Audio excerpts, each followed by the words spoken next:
does a Christian educator address multiculturalism in the classroom? Balance. But how? How do we prepare the student individually on their needs while still preparing them to fit into society today? Let's start with the definition of multiculturalism. According to dictionary.com, the definition of multiculturalism is the preservation of different cultures or cultural identities within a unified society, as in a state or a nation. Let's apply that to the classroom. One classroom will be filled with diversity, different races, different genders, different abilities, but yet they are all created equal and with a purpose. Everyone is unique.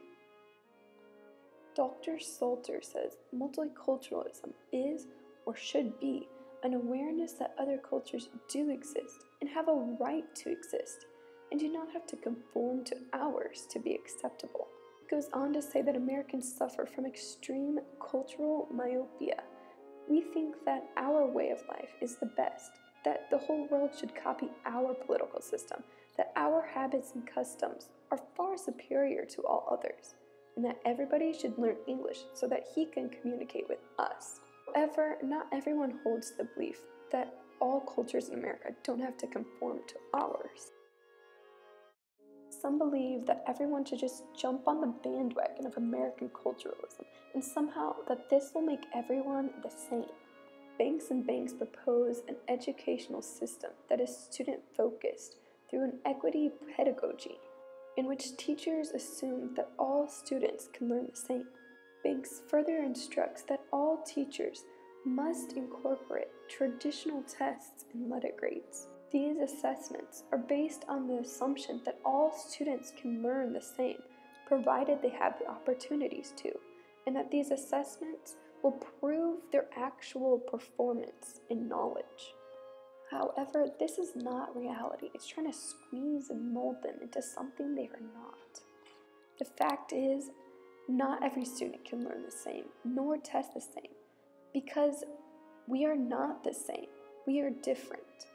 We should be embracing these different cultures and letting the students be proud of who they are. One way we can do that is by incorporating those cultures into our teaching and realizing that many different cultures and people contributed to the founding of America. However, over time, Keith Wilson says that multicultural education will have unplanned consequences.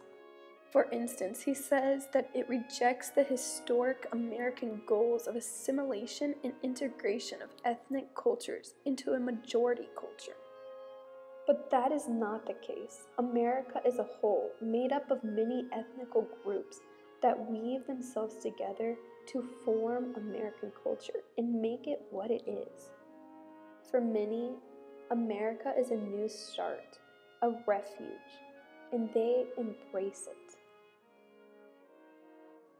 As a Christian educator, we have the unique opportunity to embrace multiculturalism in our classroom by realizing that everyone is unique with their own individual way of learning that adds to the diversity of the classroom, that we can use to teach the students about different races, genders, religions, origins, and ways of life, and how they all fit into the American society.